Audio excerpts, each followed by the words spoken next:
자, 이제 우리가 부동산 공법 총 4가지를 가지고 여러분들이 봤고요. 그 4가지를 해결할 수 있는 방식, 방금 기출문제를 통해 가지고 여러분들이 첫 시간에 한번 느끼셨을 텐데요. 바로 할 수 있다는 겁니다. 그렇죠? 그래서 학문이 아닌 기술로, 테크닉 가지고 우리는 푸는 연습하면 된다는 거예요. 그렇죠? 그러니까 꼭 우리가 이 내용을 다 이해해야만 나는 이 문제를 풀 수 있다가 아닙니다. 그럴 시간 없어요. 그러면 테크닉을 가지고 요 문장 나오면 이거 나왔었지 하고 그 문장을 찾아낼 줄 알면 된다는 겁니다. 자, 그리고 항상 이야기합니다. 절대 쫄 필요 없습니다. 용기 있는 자가 합격 점수 맞아요. 그러니까 겁먹어버리면 일단은 잘한 사람들도 시험 본 날 떨어버리면 어떻게 되겠어요? 점수 안 나오는 거예요. 모의고사 점수가 좋았던 분들도 시험 보는 날 점수 안 나와버리는 거예요. 그러면 아무 소용없어요. 근데 모의고사 점수 안 좋아도 뭐 언젠간 되겠지 하고 하다가 합격하면 되는 거야. 합격한 그 날, 그죠? 시험 보는 그 날 합격 점수 맞으면 된다는 겁니다.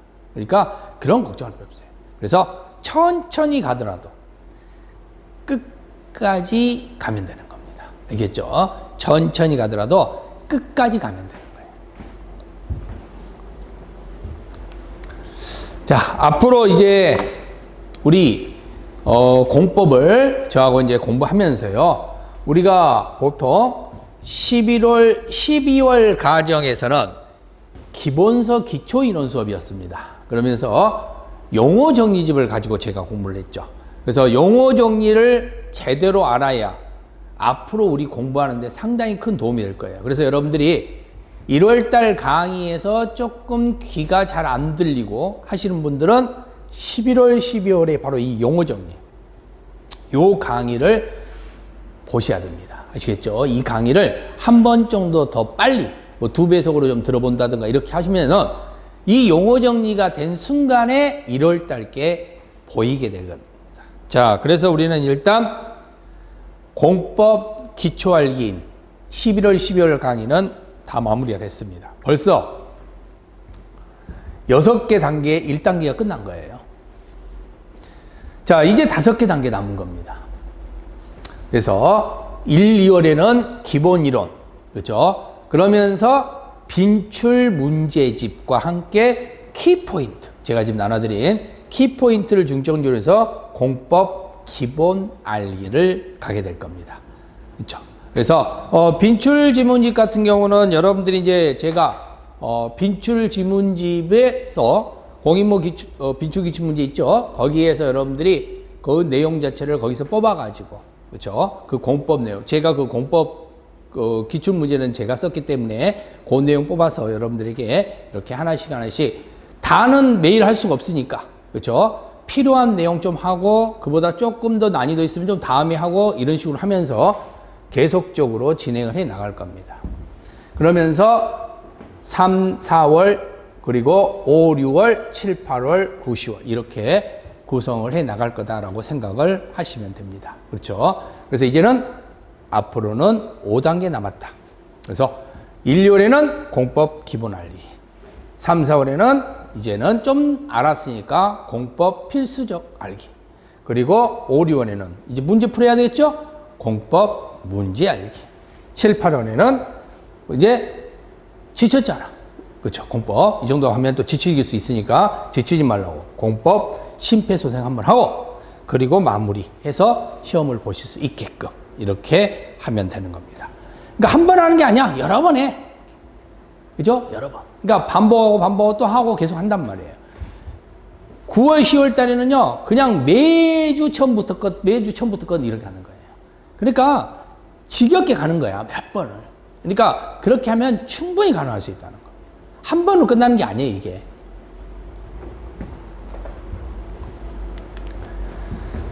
자, 그러면 이제 우리가 부동산 공법이 어려운 이유는 뭐라 그랬어요?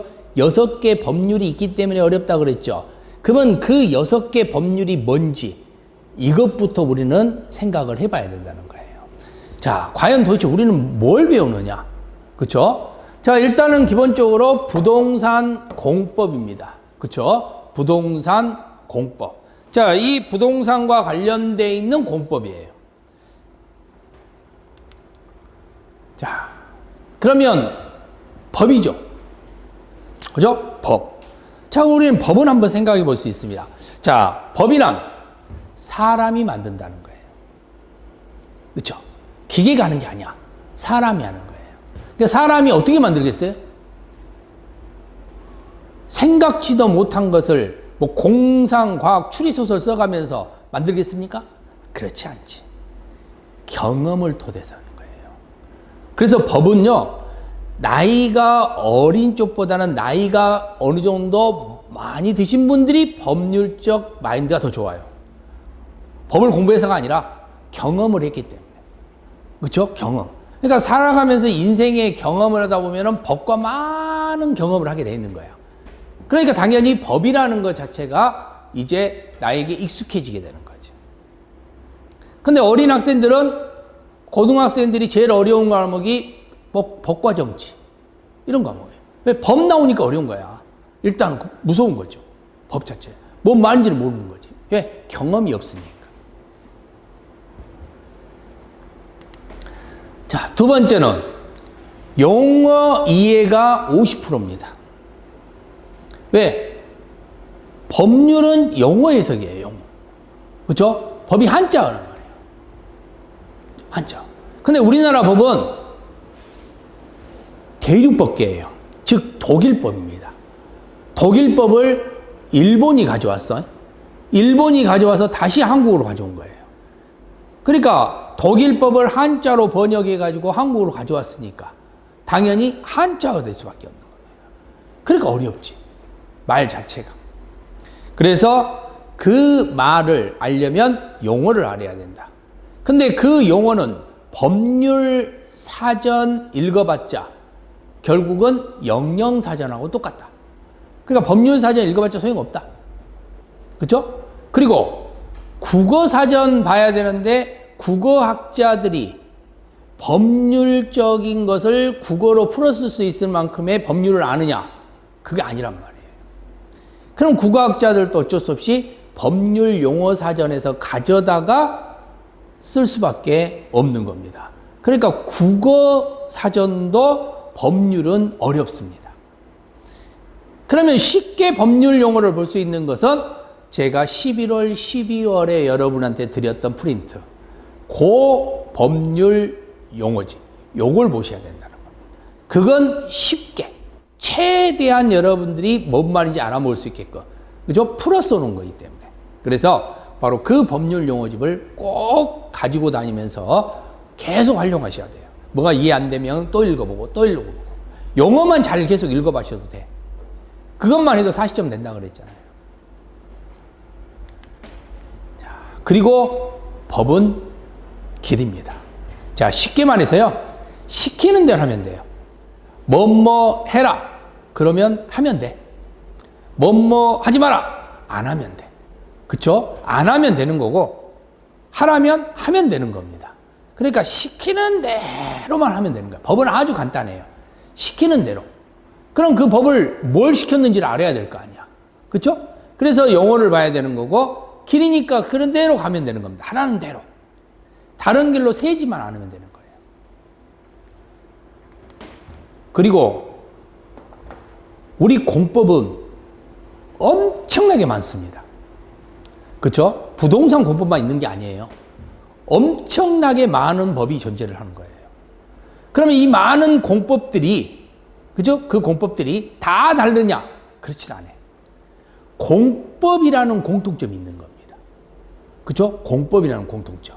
그럼 그 공법이라는 공통점이 있기 때문에 그 공법의 근거에 의해서 모든 법들은 똑같이 움직이는 거야. 똑같은 방향으로 움직이는 거고. 그러면 그때 뭐가 있냐? 공통점. 이걸 먼저 캐치를 해야 된다는 거지. 그 공통점을 먼저 캐치한 다음에 차이점을 공부하게 되면 양이 확 줄어든다는 겁니다. 그래서 공통점이 있다는 사실을 알아야 돼요. 안 그러면 6개 법을 다 따로따로 공부해야 돼요. 근데 이 6개 법에 먼저 공통점을 먼저 흡수하고, 아, 이게 공통점이구나. 그리고 나서 이게 각각의 차이점이네 하고 이렇게만 공부하시면 된다.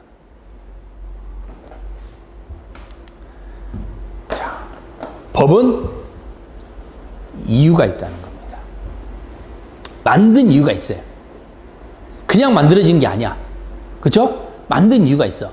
그러면 우리는 그 이유를 알면 돼. 아, 이 법이 왜 만들어졌지? 그리고 이 내용이 왜 여기에 적혀 있을 수밖에 없는가? 그걸 조금 생각하면 되는 거예요. 사람이 만드니까 나도 만들 수 있는 거잖아. 그럼 나 같아도 이런 문구 여기다 집어넣겠다라고 생각할 수 있는 거예요. 그래서 분명히 이유가 있습니다. 그래서 항상 공부를 할 때 이유까지, 그죠? 이유까지 생각한다면 훨씬 더 큰 도움이 될 거예요. 그러니까 많은 양을 하려면 다 이유를 알아야 될 거 아니야. 그러니까 힘들지. 그러니까 적은 양을 하면서 적은 양을 하더라도 똑바로 알자는 거야. 이것만이라도 이유를 알자. 거기에서 나오면 내가 절대 안 틀리겠다. 이런 생각 갖고 가라는 거야. 자, 항상 이야기합니다. 절대 쫄 필요가 없다. 그렇죠? 쫄지마 공법의 창시자. 쫄지마 공법 치면은 제가 나오잖아요. 그러니까 쫄지마라는 공법. 제가 여기 들어오면서 느끼는 게 공법 쫄 필요 없는데 왜 이렇게 쫄까? 그죠? 가끔씩 저한테 그래요. 선생님은 왜 하필이면 이 어려운 공법 강의를 하세요? 쉬우니까. 그죠? 이게 쫄 필요 없는 과목이니까. 오히려 전 다른 과목이 더 어려워. 이게 더 쉬워. 내용 자체에서. 알면 쉬운 게 공법이에요. 그죠? 딱 어느 정도 한계까지는 할 수 있는 게 공법이에요. 그러니까 너무 겁먹을 필요가 없다는 겁니다. 그동안에는 왜 어려웠냐? 그리고 앞에 선배들이 왜 어려웠냐? 그냥 스스로가 막 넓혔기 때문에 어려워. 아까 말한 것처럼 뭐라고? 계속 담고만 있었으니까. 지식 따라주고 있으면 계속 먹지도 않고 계속 담고만 있으니까. 담은 게 너무 많으니까. 막 그릇이 더 필요하니까. 막 물탱크가 필요하니까. 그러니까 막 어렵게 느껴지는 거예요. 먹지도 못하고 시간도 없고.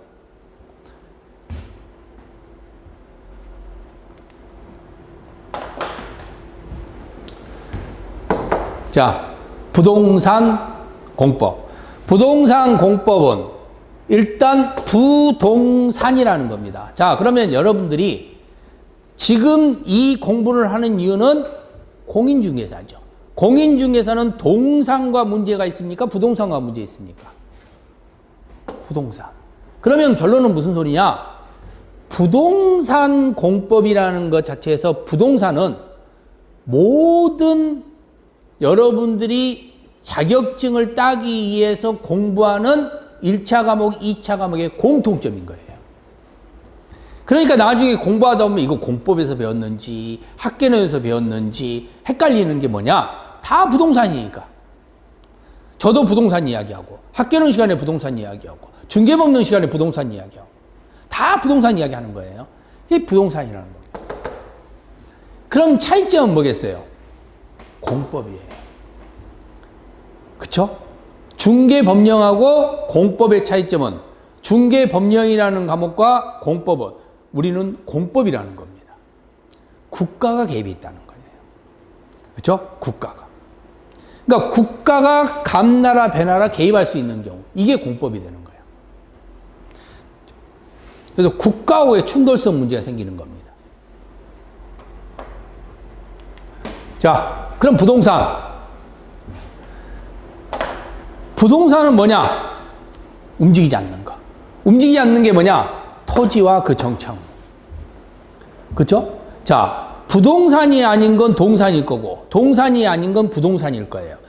그렇게 말한다면은 뭐가 하나가 뭔지를 알려줘야 될 거 아니야. 못을 박아내야지. 그래서 민법이라는 법률에서 부동산에다 못을 박아놨어. 그게 토지와 그 정착물을 부동산이라 한다 이렇게 이야기합니다. 이거 외에는 뭐라는 거예요? 동산. 근데 우리는 동산은 신경 쓸 거 없죠. 부동산만 신경 쓰면 되는 거예요. 자, 그럼 이제 우리는 공법입니다. 그렇죠? 이제 공법을 공부하는데 도대체 공법이 뭐냐? 공법.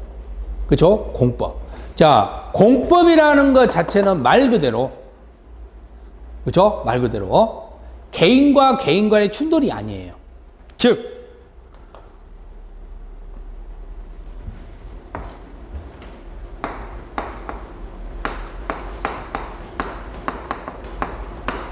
국가와 개인 간의 충돌이 바로 소위 말하는 공법입니다. 아시겠죠? 그래서 공법이라는 과목은 국가가 개인 간에서 충돌인데 문제는 여기에 있죠.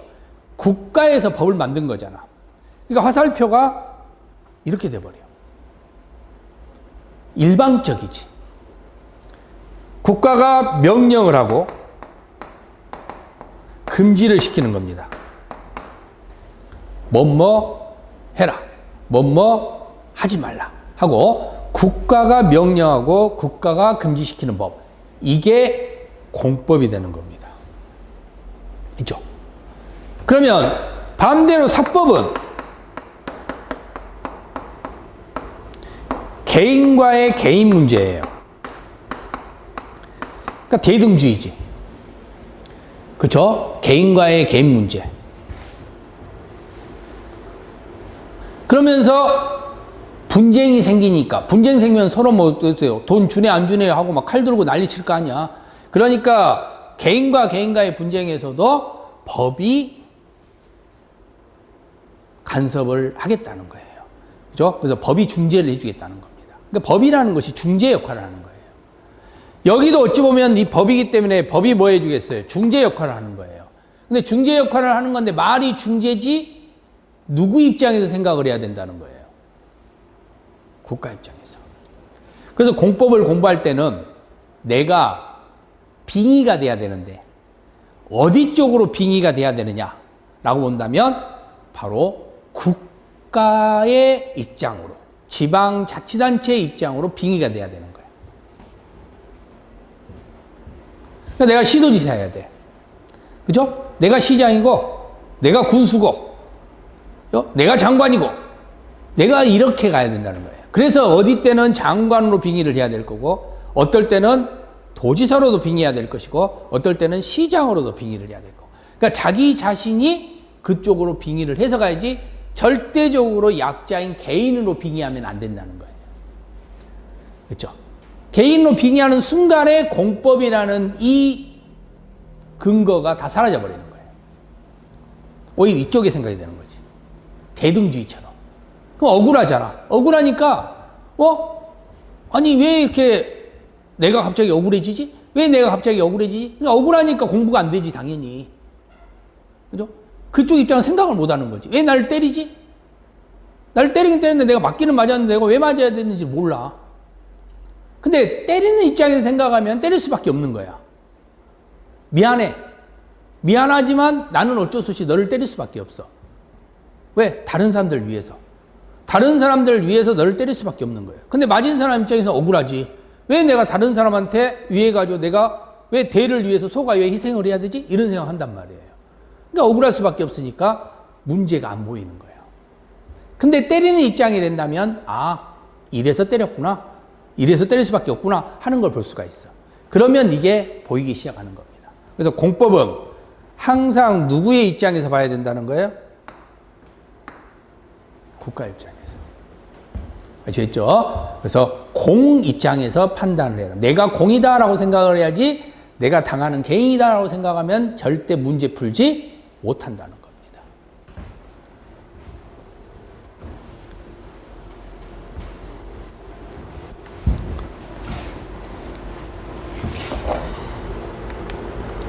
자, 그러면 이제 우리 6개 법을 공부한다고 그랬잖아요. 그 6개 법의 첫 번째가 바로 이거예요. 국토의 계획 및 이용에 관한 법률. 두 번째는 도시개발법.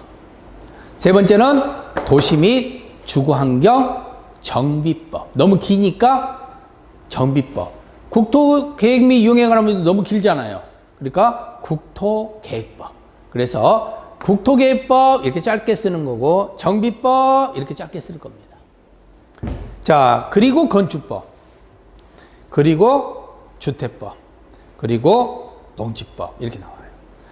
우리가 국토개미 이용에 관한 법률이 총 12문제 출제가 됩니다. 도시개발법 6문제, 도시및 주거환경 정비법 6문제, 건축법 7문제, 주택법 7문제, 농지법 2문제. 이렇게 해서 총 40문제 출제되는 거예요. 그렇죠? 자, 그러면 이제 우리는 여기서 여러분들이 바로 이 도시개발법, 정비법, 농지법 이 세 개 법은요 공부해도 못 맞춰. 공부 안 해도 못 맞춰. 그럼 공부하는 게 좋아? 안 하는 게 좋아요? 그치, 안 하는 게 좋은 거지. 왜 해? 여기서 요령을 부려야지. 나올 만한 거. 그거 내가 만들어준다니까. 아, 그래, 나는 여기서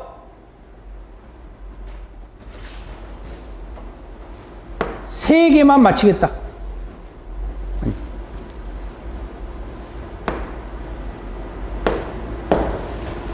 다섯 개 맞히겠다. 두 개 플러스 알파 하나예요. 그죠? 다섯 개 맞히겠다. 자, 농지법. 두 개 나온다는 소리는 어려운 거 하나, 쉬운 거 하나. 그럼 뭐만 하나 맞추면 돼? 쉬운 거 하나.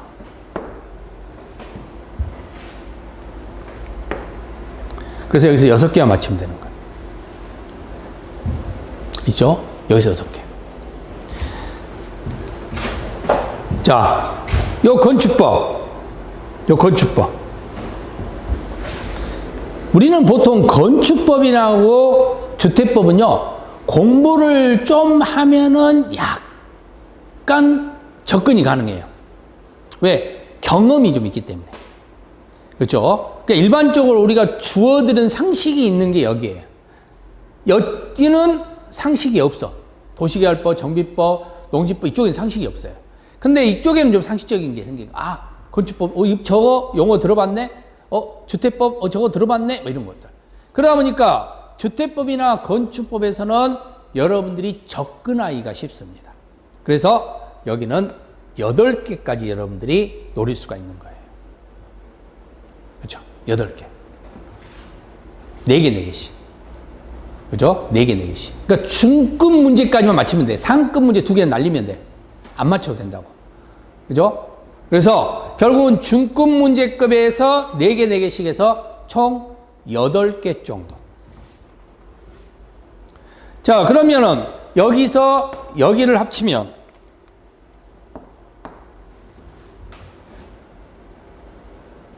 열네 문제가 되는 겁니다. 그쵸? 자, 그리고 여기에서 8개 정도 맞추면 돼요.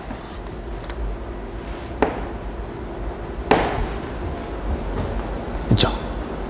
그러면 여기서 8개를 맞히게 되면 여기서 이 2개를 합치게 될 거고, 그러면 총 22개가 되는 거예요.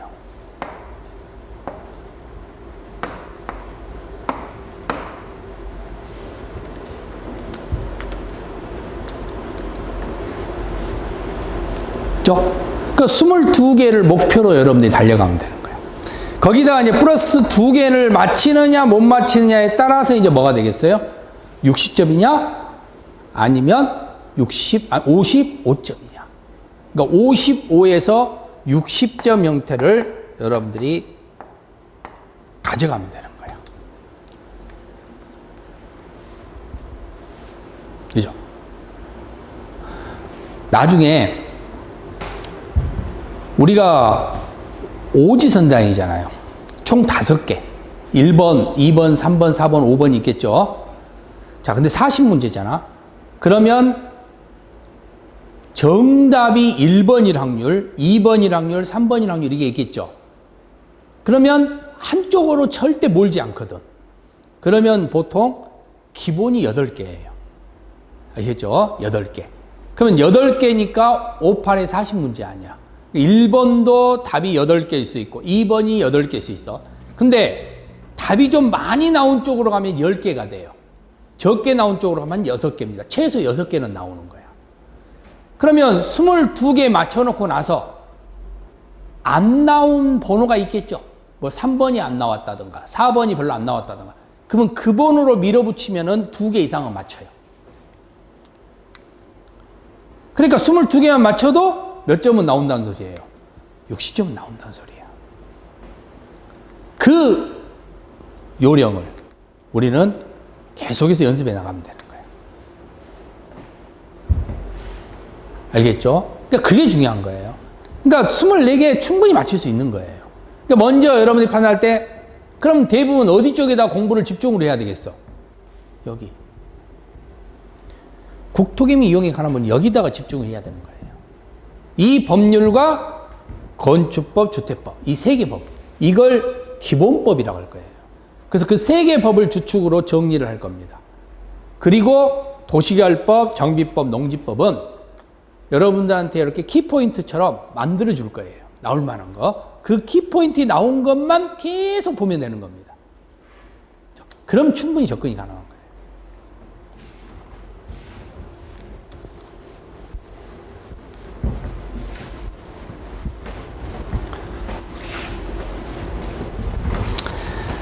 자, 그렇다면 먼저 국토개미 이용에 관한 법률. 자, 국토개미 이용에 관한 법률이 뭐냐? 일단 대한민국 국토가 있어. 그러면 이 국토에다가 뭔가 건설을 해야 되겠죠. 근데 건설 사업을 해야 되는데 문제는 우리가 보통 학교가 있고 그리고 주택이 있으면 사람들은 주택 쪽에 관심이 더 많습니까? 학교 쪽에 관심이 많습니까? 주택 쪽에 관심이 많지. 그러니까 집을 짓는 쪽에 더 관심이 많는 거예요. 그리고 가치 있는 건축물 짓는 게 더 관심이 많게 되는 겁니다. 그러니까 이런 공공적 사업들은 뒤로 밀리게 되는 거야. 그럼 어떤 문제가 생기냐? 나이트클럽 옆에 학교 만드는 일이 생길 수 있게 생기는 거죠. 그죠? 그러니까 이런 게 발생을 할 수 있다는 거예요. 그러다 보니까 길도 엉망이 돼버리는 거야. 그러면 이런 식으로 해서 뭔가 만들려고 하는 계획 자체가 다 틀어져 버리는 거지. 왜? 계획보다는 뭐에 더 중시해버리냐? 이용에 더 중시해버리기 때문에.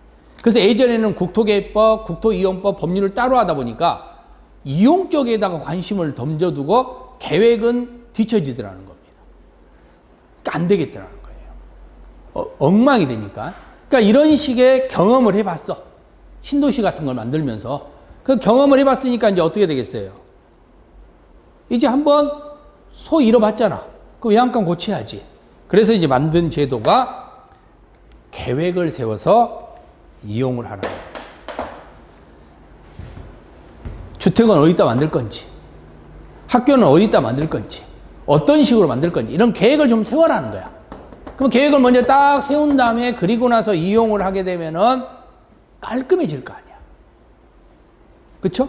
자, 그래서 국토계획법이라는 것은 바로 저기 있는 저 계획이 뭔지, 그리고 이용이 뭔지, 이거 공부하는 겁니다. 아시겠죠? 그래서 국토계획이 뭔가, 그리고 이용이 뭔가. 대한민국 국토를 쓰려면 뭐부터 세워라? 계획부터 세워라. 그게 공법이에요.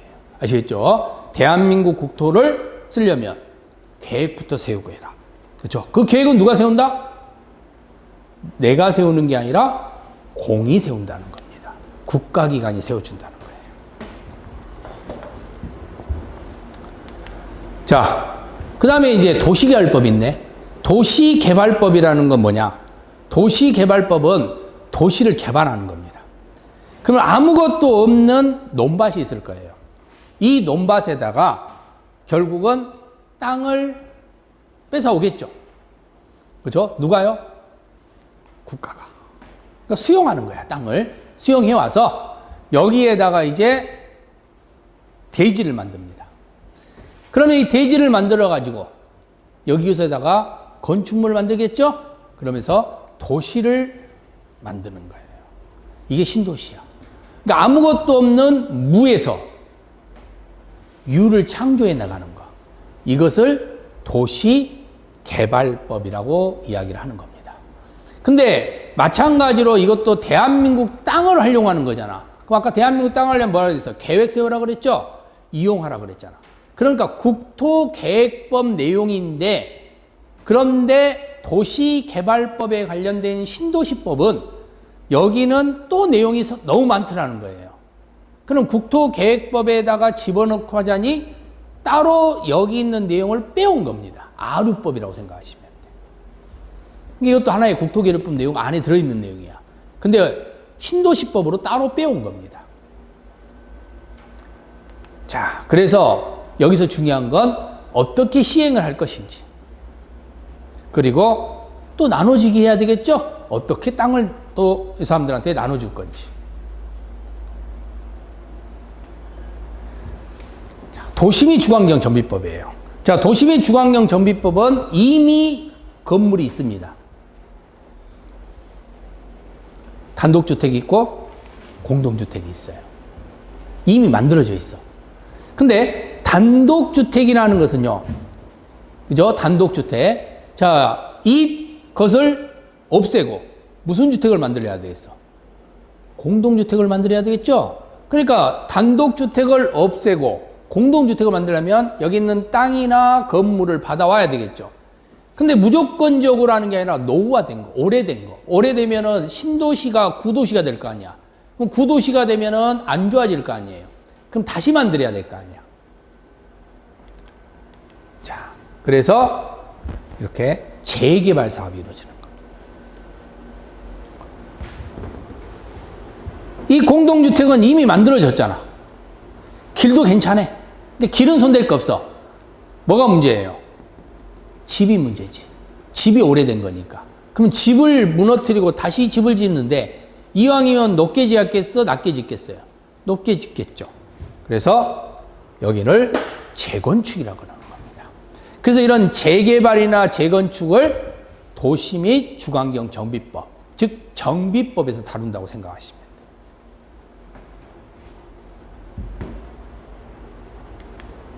여기도 마찬가지죠. 어떻게 시행할 거며 어떤 식으로 나눠지게 할 건지, 이게 중요한 거예요.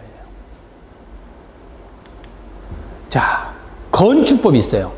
건축법은 우리 가족 땅이 있습니다. 그러면 당연히 어떻게 있어? 내 땅이 있으면 내 땅에다 내 맘대로 건물 지을 수 있겠죠. 그럼 내 땅에다가 내 맘대로 건물을 지을 수 있는 게 민주주의 국가 아니에요. 그쵸? 자, 그런데 여기다가 건물을 지으려면 함부로 지을 수 없다는 거예요. 자기 땅이어도. 그죠? 그럼 어떻게 하냐? 자기 땅에 건물을 지을 때도 지방자치단체에게 허락을 받아라는 겁니다. 그게 건축법이에요. 그럼 어떻게 허락을 받을 것인지.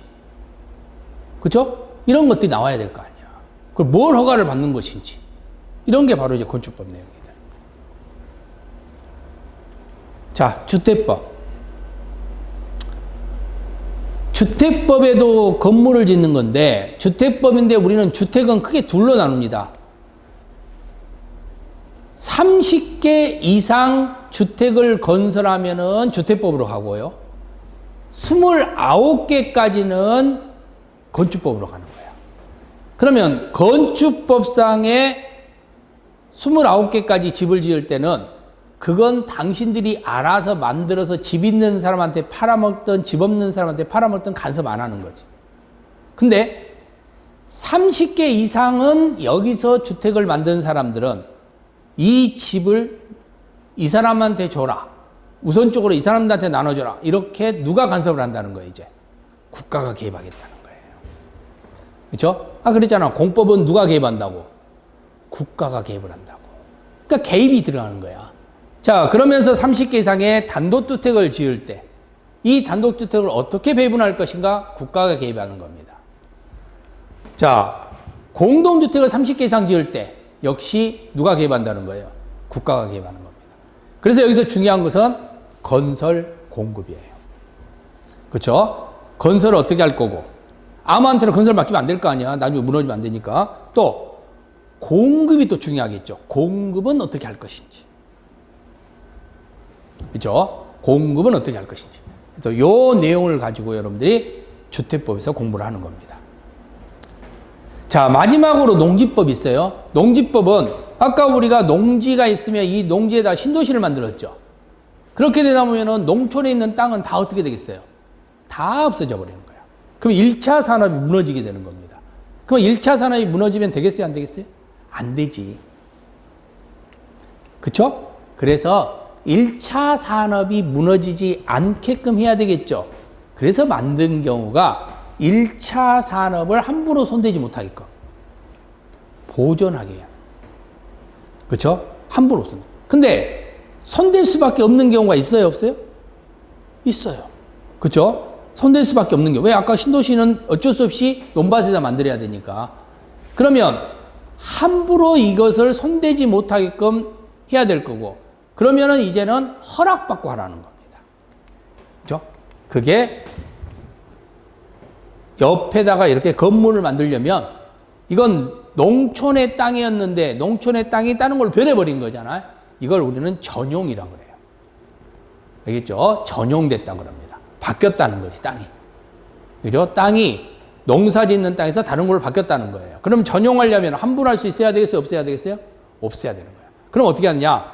당연히 전용이라는 전제에 의해서 이루어진다는 소리는 바로 여기 있는 이 행위는 공기관의 허락을 받아라는 겁니다. 자, 이렇게 해서 우리가 이 6개 법을 지금 공부를 했는데요. 이 6개 법들이 다 누가 개입해 있다는 사실이에요? 공이 개입해 있다는 거예요. 국토개미 이용에 관한 법률 역시 공이 개입해 있고요. 그리고 도시개발법, 정비법. 자, 도시개발법이나 정비법은 국토의 계획 및 이용에 관한 법률에서 빠져나온 법이야. 그러니까 계획 세우고 이용하는 건 똑같아요. 똑같은데 방향이 다르니까. 그죠? 방향이 다르니까. 도시개발법은 없는 땅에다가 새롭게 만든 거고, 정비법은 원래 있는 땅을 없애고 다시 만든 거고, 그러다 보니까 방향이 다른 거야. 그래서 그 내용이 또 많겠죠. 그래서 그 내용들을 따로 법으로 모아놓은 거라고 보시면 돼요. 그러니까 경험을 안 해봤으니까 어렵지. 자, 그리고 건축법. 역시 공이 개입했죠? 내 땅에다 내 맘대로 할 수 없다는 거. 그리고 주택법. 자, 근데 건축법이나 주택법은 똑같은 거 아니에요? 집 짓는 건축법이니까. 근데 30개 이상 만들 때는 무슨 걸 한다? 주택법으로 가겠다. 주택이 안에서만. 그렇죠? 주택이 안에서만 30개 이상. 왜? 공급 때문에. 함부로 집 있는 사람한테 집을 또 주고 하지 말라는 겁니다. 그래서 30개 이상 만들 때는 공급은 국가가 개입하겠다는 거예요.